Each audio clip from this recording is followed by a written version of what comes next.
Hi everyone. As a child, when I used to look at the printed currency notes, I used to wonder that since these currency notes are being printed by government, and later on I realized that it's Central Bank, Reserve Bank of India, which does it on behalf of the government. Why can't they print unlimited amount of this money and just give it away freely to everyone in public and solve everyone's money problems? Why do we have to work so hard to get this money?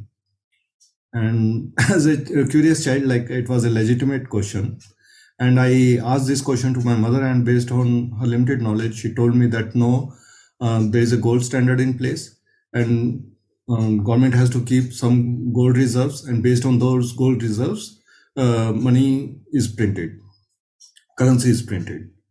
So that made sense at that point of time. But later on, as I grew up and studied about history of money, based on my interest, I realized that gold standard was abolished long back in 1920s itself.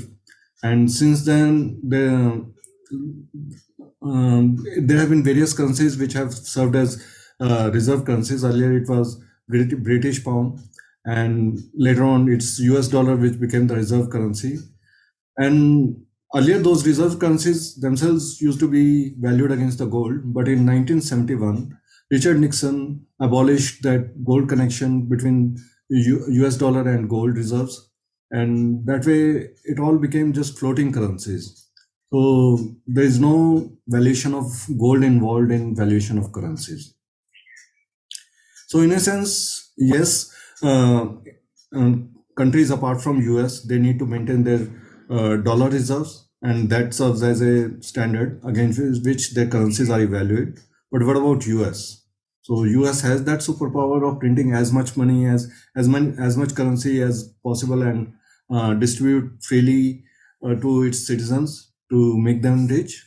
In a sense, yes, and US has done it, like, sometimes in the past, and made use of it. It serves in the short run, but in the long run, no. Money is a form of energy, and energy is a form of God and nature, and it finds its own way. So even if man tries to manipulate it, or if the governments try to manipulate it, in the long run, that manipulation doesn't work. See, the real valuation of currency comes from the amount of goods and services a country produces. So if there is certain amount of currency in circulation at certain point of time, and the valuation of it is corresponding to the goods and services that are produced by that country.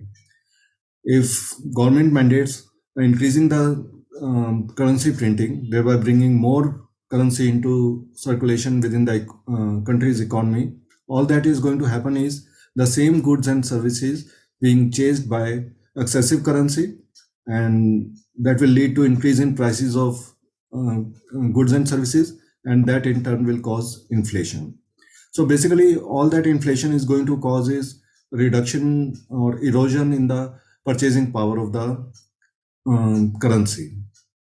So if you have heard Earl Nightingale's Stranger's Secret video, over there it is clearly said that um, any human being or any person has to earn money. The only money that is made is in the mints. So the money or the currency, if it has to serve the purpose of money, it is there only if it is earned. Earlier socialist governments have tried this experiment of giving freebies and distributing money freely, and that led to inflation, and then they tried to control inflation by artificially controlling the prices. So again, it is something like they try to manipulate nature and flow of energy.